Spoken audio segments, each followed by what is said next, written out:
Good morning, good afternoon, good evening, whatever time you're watching this. Welcome back again to the Since I Was Young podcast for all things Heart of Midlothian. Join you as always in myself, Ewan Ramsey and Alan Scrimger. We do hope you have had a lovely weekend. And why wouldn't you have? Hearts are back to losing weight, so we're going to have a lot to talk about on this episode. Obviously, the main topic we're going to be talking about for this episode is obviously the defeat at Tengen was a castle to the retaining champions of the Scottish Premiership, Celtic, where we lost 2-0. So we'll go through a wee bit about that. Just the game in general. The main probably to take away from that game, VAR strikes again at its best always, and so we will talk a wee bit about that as well. And of course we will round things off with potentially the biggest game of the season. Well, I mean, like every game has been the biggest game of the season, but this is the biggest game of the season. Of course, we are going to be traveling to St.Mirren next week, and we will round things off with that as well. So that is mainly going to be your podcast for this evening or afternoon, whatever time. So we do hope you enjoy it as always. And before we get started, as always, if you aren't subscribed to the Since I Was Young podcast via our YouTube, please think about subscribing. And if you want to get in contact with us via our socials as well, please feel free to do so. They will be on screen and in the description as always. So Alan, before we can kick things off, how are you doing, sir? You well? Yeah, I'm all right actually. I'm all right. I'm a lot less angry, or maybe angry is the wrong word, but um, It's quite strong, huh? come half time, the game at Tynecastle, I was not happy. um, but yeah, in the few days that we've had since the game to kind of mellow a bit is probably the way I'll put it. I'm still not happy about it, but Oh no. I'm a lot less angry than I was, put it that way. Well, we'll have that to talk about and more, Alan, as we go through the podcast. I mean, we'll do our usuals. So I'm gonna go through the starting lineup as it was for Sunday's game. Not too many changes. Just to start off things, we obviously had it was Sander Clark in the goal. We had a back four of Cochrane, Rolls, Stribic, and Hill. Hill was in for Atkinson after he picked up a knock against County just last week. In the middle was the same uh, potential midfielders of Devlin and Haring. And up front, we had a front four, let's just say, of Oda, Shaglin playing in the 10 with Mackay on the far left and Janelli leading the line up front. So, in that regards, Alan, we can start there. Were you kind of surprised or kind of happy that Naismith relatively kept the same team, like as we talked about last week, like you mentioned, like that he might like sort of rotate the team in terms of the personnel or and in terms of the team we're actually playing, or were you actually quite happy that the squad was relatively the same? I was happy to see him go with a similar lineup. I think as well, like you said, we were saying last week about the possibility of changing it, but Mm. I'm happy he didn't. Obviously, we were at home. Obviously, we were at home against County, and we played incredibly well in that game. So you don't really want to make too many changes, and I think it kind of highlights what Nazy is trying to do, or trying to make this Hearts team be. Like, he's not, because he could have quite easily played another couple of defenders, or he could have changed it. He could have put Halliday in maybe, or you know changed it up a bit to try and be a bit more solid defensively. But he kept the same forwards. Oda has a lack of experience, did very, very well against Ross County, but I'm not saying I wouldn't have been surprised if he didn't start in this game, but he could have went for like an Alan Forrest, for example, Hmm. for a bit more experience, but obviously didn't do that. And that was pleasing for me. Because it just showed that there was intent to kind of have a go, which is what he'd been saying. Hmm. And I mean, like was it, as you say, was it have a go? I mean, personally, I thought the first 20 minutes was actually reasonably well for us. Like, I didn't think that we intended to sit back as such and let was it Celtic bring like sort of the game was to us. Like, I thought for the majority of the first half, I thought that we controlled the tempo the, like of the game. We obviously had had a few was it chances as well. Most I mean, I suppose the best chance that we actually had for the whole game was in that first was it 20 minutes when Rose almost scored an absolute cracker, which was like inches away from the post as well. So it was nice to see like especially like against like was it Celtic as well, who obviously was everything to play for as well. But in that same sense as well, like I mean, when I heard it on the radio on the actual day, and then I watched back the highlights as well. Um, from your personal opinion, do you think that we were actually good in the sense that we were trying to get at Celtic, or do you feel as if just Celtic just couldn't get was it up and like sort of going throughout that first 45 minutes? I think we actually got after them. I think we we had a go. We were pressing them. We were trying to get the ball back at the earliest opportunities that we could when we lost it, or when Celtic gave it away. And yeah, like it was just as I say, it was refreshing to see us play like that. And obviously, you're right. Celtic had all the things to play for. They needed a win to retain the title, so they were obviously going to be up for it. Hmm. Um, but it certainly made for very good viewing. And I obviously not being a neutral, but I think if you were a neutral watching that game, you might think this is actually quite a good game of football. 100%. But yeah, I mean, it's one of those things, and like I saw it against County that we had that finishing touch and we had that clinical edge and we took the chances that we got. Against Celtic, we just didn't quite have it, and Hmm. it's obviously the step up in quality between what you're playing when you're playing against County and what you're playing when you're playing against Celtic. You're not going to get as many chances, Hmm. so you need to take them. And I think Naismith will probably be, I mean, he'll be annoyed about lots of things that happened in the game, but I think that will probably be one of the things that he's thinking. We created a couple of decent chances, and you've got to be hitting the target. Like we didn't have a shot on target all day, which says it's all, says it all really. But yeah, I think it was, as I say, there's lots of encouraging things out of it, and but yeah, I think we kind of have to talk about the one incident, don't we? We have to discuss it as much as I don't want to.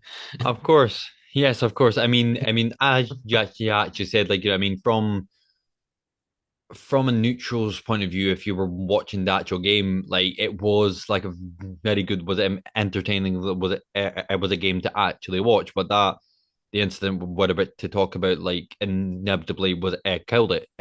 So obviously we're referring to the Alex Cochrane was sending off after he denied the Maida was that it? Yeah, a goal Aye. scoring, sorry, a clear and obvious goal scoring of opportunity.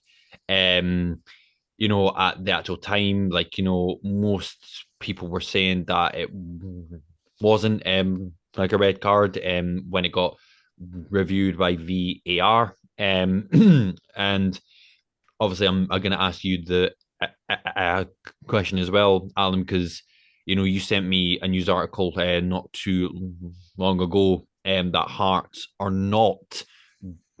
going to contest it as such. So, from your point of view, do you feel as if it did merit like a red card, or do you feel as if the way that like in my opinion, like I mean, if it would have been any other team, you could be fairly confident that they probably wouldn't have went to score. But there's a part of me that thinks that because it was Celtic and what was at stake as well for them as well. They are the kind of team from those opportunities to actually go on like and score. So I'm trying to look at it from like sort of both was it sets of views as well. But just from your neutral standpoint, what did you think, mate? Well, I think when you say that it could have been a goal scoring opportunity, I think there is an element of that. Hmm. However, I'll counter it by saying that Maeda wasn't in control of the ball. Yeah. Um, and if you watch it as it plays on, Kai Rolls gets back. I Mm-hmm. think Devlin gets back. So there are players that are there. I'm not saying that they would have stopped Maeda from scoring, but put it this way, it would have to be a pretty good move or a pretty good finish for him to score. Aye. Um, but yeah, I mean, my issue with it, and I mean, I literally I've watched it. I don't even know how many times. And to me, it's the punishment of a yellow because essentially what happens is the ball gets played down the line. Maida gets to it ahead of Cochrane because he's faster than him. That's literally the only reason. And Maida runs across Cochrane. Cochrane doesn't change his run. He doesn't do anything. He just carries on running backwards or towards his own goal. And Maida cuts across him because that's what an intelligent forward would do. Aye. Yeah. And it's a tangle of legs, and Maida falls down. Again, he's not diving because it's not a dive, because there is a genuine tangle of legs and he falls over. Mm-hmm. Cochrane doesn't try and kick him. He doesn't try and trip him up. He doesn't try and pull his shirt. I just think it's one of those fouls that you see in games like, and again, I'm going to compare it to the English Premiership, which is nonsense, but you see it happen down south all the time. Mm-hmm. Players run across each other and they bump into each other and they fall down and it just goes unnoticed and they play on. Or maybe the ref pulls it back and gives a yellow. I think you're right in the sense that the reason that it went to the VAR situation is because of where it was on the pitch. Mm-hmm. But I just, as I say, I've watched it so many times and I just think Nick Walsh, who was absolutely horrendous all game, to be fair, he gives the yellow card. And the reaction to that from the Celtic players, from Alex Cochrane even, is just, okay, fair enough. You know, not a single Celtic player appeals for him to speak to VAR. Not a single Celtic player appeals for more than a yellow. So to me, that instance, that should be it. It should be dealt with and we play Mm-hmm. on. The issue comes with VAR, which was controlled on the day by the wonderful Willie Collum, who I absolutely cannot stand. And I think this is the dangerous part about it because Nick Walsh has made an on field decision. He has given the yellow card. That, in his judgment, is the correct punishment, and he's done that. Yeah. Willie Collins then chirped up in his ear and said, "Oh, you might want to go and have a look at that again." To me, like, he shouldn't have to look at it again because he's No. already made the decision. And VAR was introduced for clear and obvious errors, i.e., if Nick Walsh had completely missed the incident and not given anything, Aye. then yeah, okay, VAR gets involved and takes it from there. But it's not a clear and obvious error because the referee has made a judgment. He's given a yellow card. So it's as I say, it just baffles me. And again, it's just VAR. Like it's becoming that, as I say, it's that dangerous point of who's the referee here? Mm. Is it the guy that's running around on the pitch, or is it the guy that's sitting on his arse in a van watching the game? It's that's the issue that I have with it. And aside from the fact it wasn't a red. I cannot understand. Like, I don't get it. I know there's a tangle of legs. I know he falls down, and I understand the goal scoring opportunity point. But it's just, I don't think VAR even needs to be involved there. But again, it's the wonderful Willie Collum, who, despite not even being in Edinburgh, sitting in a box in Glasgow somewhere, wants to be the centre of attention, wants to be the main man, and wants to put his own little mark on it, which we can't allow VAR to become this thing that it takes over the referee.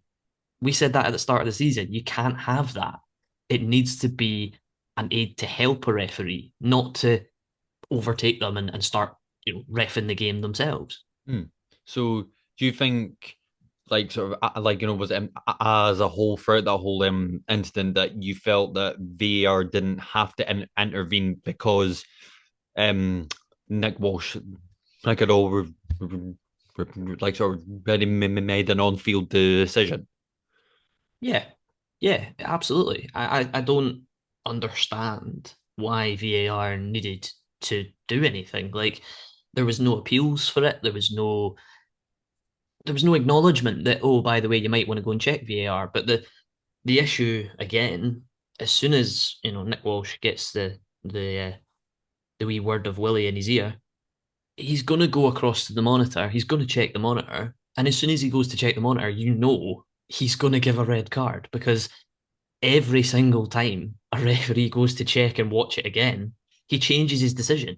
Hmm. And it's like, just stick to your decision. Like, go and watch it on the monitor and go, okay, I can see why I've been asked to review it, but in my mind, it's a yellow card. And just carry on. But that's never going to happen, because as soon as they go to the monitor, they get the different angles and they see it all and they go, oh, actually, yeah, it's a red. And I understand that. I understand that's what it's for, but I just don't understand why it had to be involved in that occasion. And you don't think that like I mean like this is not to get down was it the territory like a conspiracy because we all again where that comes from but um do you think if it was any other team any other day not for the sake of Celtic if they won they become was champion. Do you feel that any other day, any other team that wouldn't have went to VAR? Don't know. I don't know. I don't want to. I I got don't you want to there, son. feed into the no, but the thing is, it's again. If you'd asked me at half time of the game in You went, real oh, I. time, I would have said absolutely. Willie Collum just wants to avoid the title needing to be won at Ibrox, and that's where it's come from. But yeah, it's as I say, it totally baffled me, and you can understand why people say, "Oh well, if it was any, like you say, if it was any other team, maybe it wouldn't have been, or maybe it would have been." I would like to have seen if it had happened up the other end. Put it like Mm, that. sure. Shoe on the other foot. Say it was Gino running through on goal and he gets tripped or he gets tangled like Maida did. I'd loved to have seen what would have happened in that instance. Mm. Well, I think we all know what would have happened in that Oh yeah, instance. no, But for sure. again, that's me feeding back into those conspiracies again, Mm. which I said I'd stay well away from because I don't want to be involved in that. Well, let's go to like another was it issue on the actual day, and this was sorry, pardon me. This was actually before the game, so um, like obviously throughout this was a season as well like we've caught like the allocations to both the old from was it support to like to more than half of the Roseburn stand and the quite rightly so obviously there were a few incidents the last time they it came to was it a tiny where away fans somehow got into the home end, which absolutely, it was baffles me as well. Um, but even before the game, there were a few videos floating around where there were Celtic fans trying to get in without was it tickets as well, which again, I mean, obviously, I think a lot of sort of fans would say that they could do well a better job at was it being a steward, etc. Obviously, we're not in that position to say so, but like I don't know what to suggest, in terms of how to kind of solve that problem. Obviously, in the video that I saw, there was it a police there as well, but again, you know, there's only again so much they can do as well to try and to avoid that as well. But I just kind of did want to get your opinion on it, Alan, as well. So obviously for the last two Old Firm games of the season, it was said that both Celtic and Rangers away fans would not be allowed to go to the games as well, which I think, yeah, it takes away a bit of the atmosphere, but I can't imagine it would affect it dramatically as such. So, in that same sense, do you think that this is maybe something the club could look into, to like to to just completely cut their allocation, or do you think that we don't sort of need their fans at all? Because surely, I would be confident enough to say that we could probably easily sell out that entire away end. Yeah, yeah. I saw the same videos that you saw and read the different stories and heard lots of different people on Twitter talking about Celtic fans being sitting around them Mm, in the home end. I said last week about Hearts fans that are selling their tickets to Celtic supporters, and that's ridiculous. But I can't imagine that that many Hearts fans would have sold their tickets to Celtic supporters because there were instances of Celtic fans in every stand, apparently. And I find it very hard to believe that that many Hearts fans would have done that. mm, So there has to be something. There has to be some way. They've probably just gone to the ticket office and just bought them, you know. mm, Um, and yeah, it's annoying. It's irritating. It shouldn't happen. Um, you've also got the issue of the hospitality side of things, because obviously the away hospitality that has to be a thing as well. So mm, you're going to have some Celtic fans in the main stand because that's where the hospitality is. Again, that's fine because that's hospitality. But if you are an away fan in a home end, you sit on your hands and don't draw attention to yourself. aye, yeah, yeah. And you might have got away with it. You might have got away without getting lumped or getting escorted out. But Celtic fans were there because they wanted their title party, they wanted to celebrate.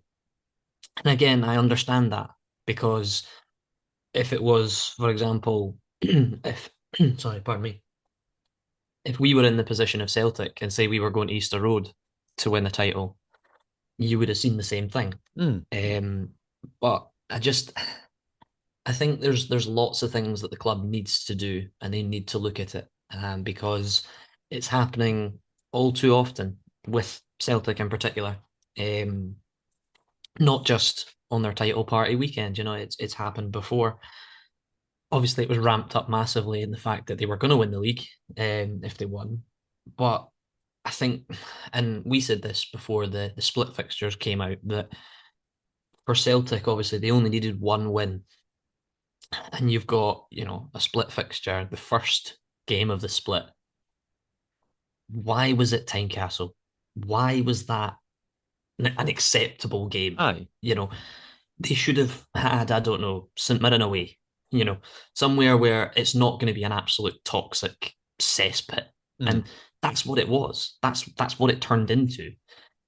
But yeah, in terms of locking out the fans, I would love to see it. I would absolutely love to see it.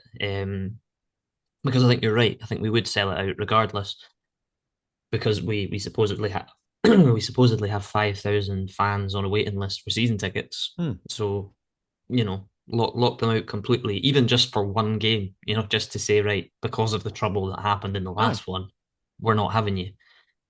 I know from people that I've spoken to that Tynecastle is a difficult, or not difficult, it's an awkward ground to get into as an away supporter. It's not great, and I understand that. So that needs to be looked at. But I'm very, very surprised that the club haven't said anything about it.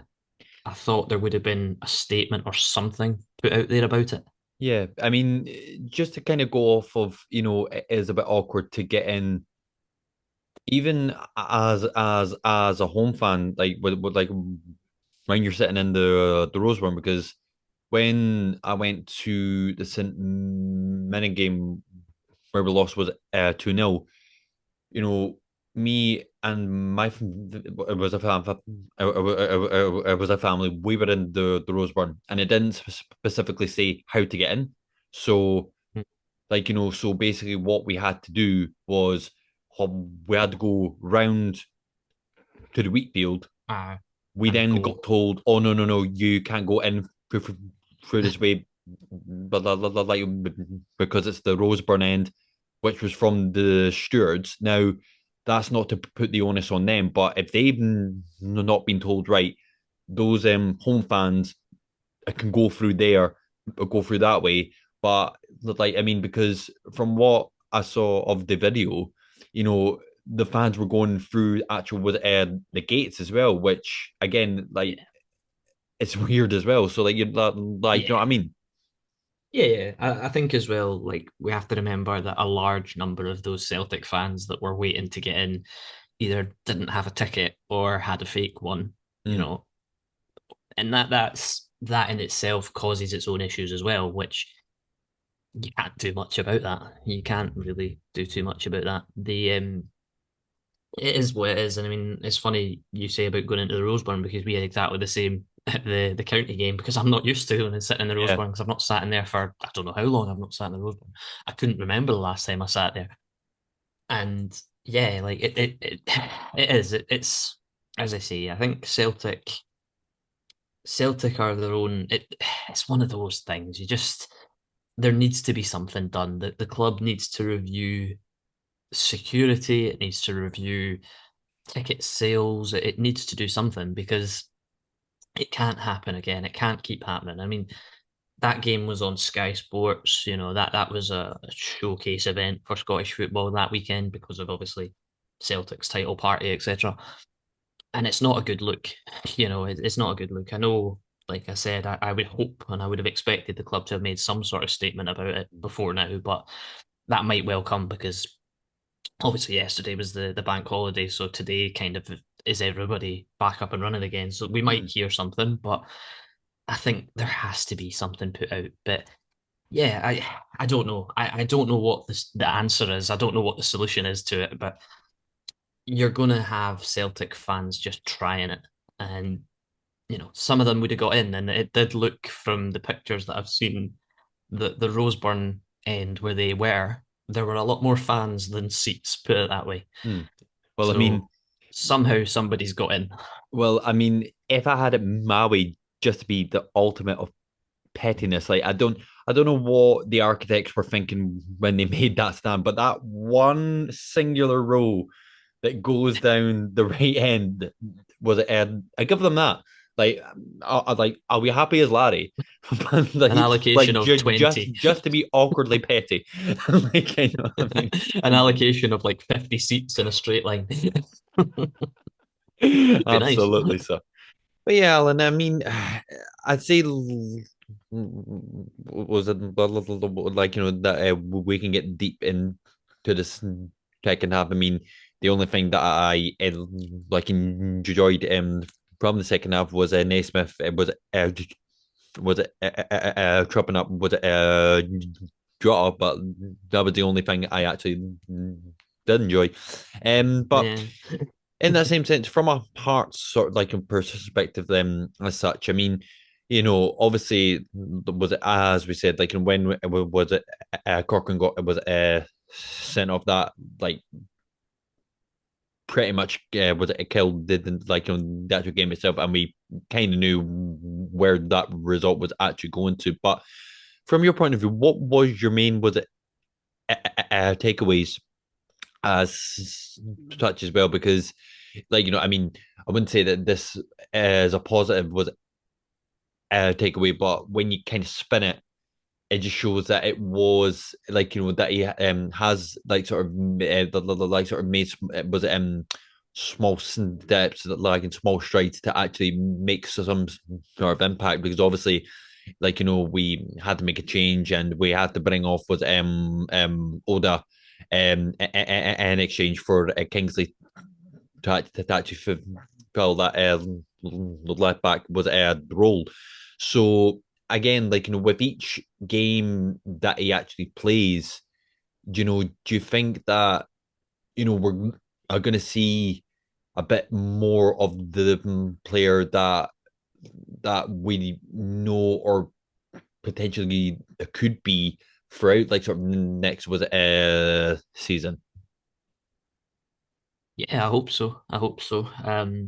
I was really gutted for him when he had to get taken off because I thought Mm, he had a really good half. He gave their fullback Ralston a lot of trouble, which was nice to see. mm. I said it, after the county game. It's just the directness and he's got a wee bit of something about him, Mm. and I think with work and with games, it could, he could do very well. I hope he gets a goal before the end of the season because Oh, his little breakthrough that we've seen recently, he deserves a goal. He can if he can save it to the last game of the season against Hibs when it doesn't mean anything, that'd be ideal. But maybe a derby winner in him. Nah, maybe that's a bit too much pressure. imagine, But imagine. God, no, like he's got something about him, and yeah, I was disappointed that he had to go off, but I could also understand why. Yeah. Somebody in that situation, somebody has to get sacrificed. Another player I wanted to mention that I haven't actually spoken about because we didn't really dive too much into the players was Hill. Obviously, he came in at right back Yeah. for Like Atkinson, coming and from yourself as well, Alan. yeah, I know I can't quite believe I'm saying it either, but he was very, very good. Probably one of the best players in Maroon on the Park, which was nice to see. I think I read that Naismith had a conversation with him and basically asked him because obviously Michael Smith is injured at the moment, and Atkinson had a knock against County and then wasn't feeling very well during the week apparently, so that was the reason he didn't play. Mm. But yeah, apparently Naismith had a conversation with James Hill and said, "Can you play right back?" and Hill just went, "Well, I haven't done it very often, but I'll give it a go." And thought he did really well. Mm. Certainly, I think from the start of the game, from memory, it was Maida that was on his side, and then obviously later on he swapped Maida to the other side. So maybe that had something to do with the fact that Hill wasn't really giving him anything. Mm. Which, yeah, it was nice to see that from Hill. Certainly, the a performance that I'm not saying it justified his stepping stones comment because nothing will justify that to me. But Never if letting he'd that go played away. like that, no. But if he'd played like that every game since he'd been here, I'd be sitting here going, "What a player we've got!" But Mm.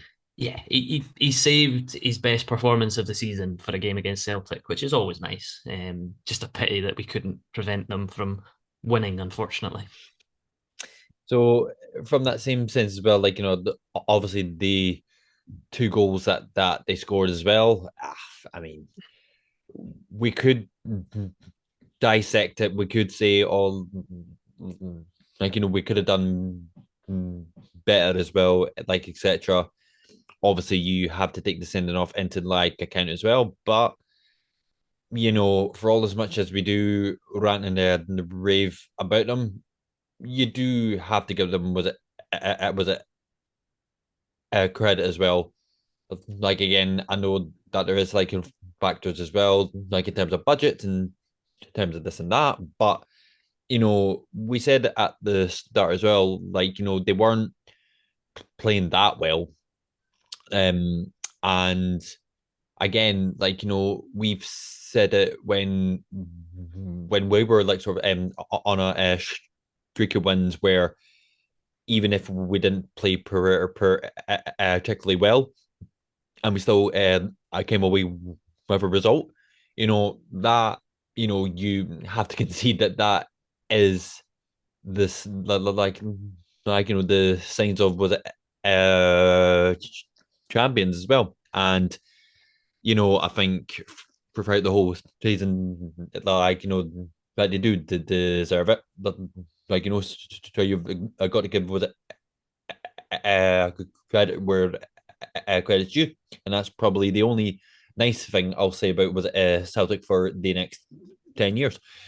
So that aside as well, I think we've probably covered the majority of the game itself. Well, like what needs, like was it to be covered as well. So we can move swiftly on to the last piece, which is obviously, as we said at the start of the next game of the split, will be St. Mirren away. Always a tricky place to go, Alan, but any of them, what was a like away day for us is always a tricky day. What's your thoughts? Obviously, again, biggest game of the year, so Sure, we what are said you that thinking? last week. Yeah, no, man, exactly. So, in that same sense as well, what are you thinking? Because I think because there's a bit more at stake, and obviously, like going in to that game, like and with the result, with Aberdeen was it, and the Rangers at the weekend as well. It's still the exact same 5 points and still a possible 12 available. We said at the start before we came on, like, we've got this game. If we manage to get 3 points there, and then the next game we somehow beat them at time, it was a castle as well. That's then like us was back up to third. So it could all change very quickly. So in that regard as well, do you think that we can go there to back up all 3 points? Think it's doable. I think this is probably Naismith's biggest test so far, which seems a bit odd when you say we've played Hibs at Easter Road and Celtic at home. But I think, the county game, that's a 3 points that you expect to get. Easter Road, yeah, okay, it would have been nice to get a win, but he was only just in the door that week, Aye. so you can I'm not saying you can forgive it because you can't fully forgive losing to Hibs, but I kind of lay more of that at the feet of the players rather than Naismith. And then against Celtic at Tynecastle, obviously, we had a goal, we put in effort, we showed a bit of intent. We just didn't quite have that final little touch. But, there were lots of encouraging signs against Celtic, but I do think that this game against St Mirren is Naismith's biggest challenge so far because of our away form. As you say, it's not been good for a long time. And it'll be very, very interesting to see. Again, we said it, about the Celtic game. It'll be interesting to see what Naismith does in terms of setups for this game. Um, Being away from home, will he still want to play on the front foot and have a go? I think he has to. I think if our forwards can, get into gear and have a go, then there's no reason we can't get 3 points. But yeah, it's going to be very, very tough. And I think you said it yourself that Aberdeen have Hibs at Pittodrie. I think it's Pittodrie anyway, and the same weekend that we play St Mirren away. So that's not a gimme game for Aberdeen because Hibs are the most consistently inconsistent team in the country. Um, Hibs could turn up and win that. They could turn up and get a point. Who knows? I'd quite like them to get a point, which is actually quite sickening to say. But Odd, yeah. yeah, I think in the same way as it's not, third place isn't in our hands anymore. No. But we can only win the games that we have to win. And I think I think we'll get enough. I think we'll get points between now and the end of the season. Hmm. It's just whether we'll get enough points to be better than Aberdeen at the end of the season. Which, I mean, you've said it there as well. It's not mathematically over. It could still happen.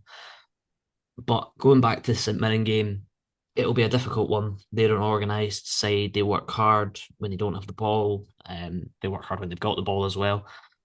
And it'll be a very, very difficult challenge. But I back us and I back a Naismith Hearts side to get a result because, again, I think I messaged you this that Naismith is not. I'm not saying he's not my preferred managerial appointment, but at the moment, every game, even including Easter Road in that, there have been positives to take out of them. And that is something that was all Naismith could do is try and get the players back, like he said, enjoying the football. And I think even against Celtic, we showed that we can play some good football when we're at it. And hopefully we'll be at it against St Mirren because I do think we'll need to be. So just to bring it to a close, Alan, obviously I've got your prediction here. Are you going to stick to it? I am, yes. Normally, a little peek behind the curtain. Normally, I don't put my score prediction in the email so that we don't end up picking the same score. But I think when I fired it over to you, I forgot that I'd included it. But yeah, I'm going to stick with it, which was the full-time result being St Mirren 1, Hearts 2. I've got a feeling Gino might turn up and get a couple. Sounds good, man. Sounds good. Well, I'm going to go for a kind of, was it a similar prediction? I'm actually going to go for a 1-0 win to Hearts. You're right. Like with was everything you said, like in a sense as well, like they came to Tynecastle.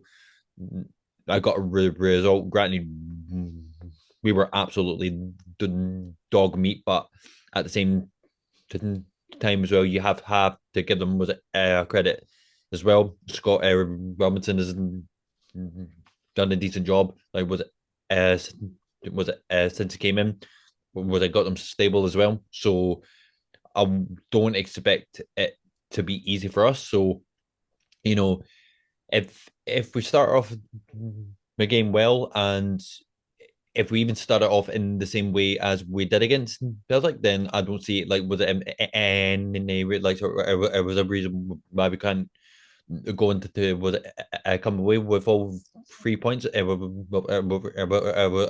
a minus the red card. So yeah, I, like I said, if the results are kind to us as well, then by the time we get to the next game week, it could be a whole was a different story. So one can only hope.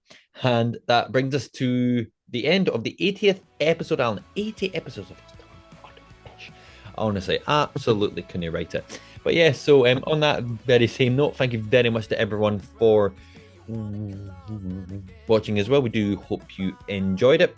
And well, once again as well, if you are not subscribed to the St. Mirren podcast via our YouTube page, please think about subscribing.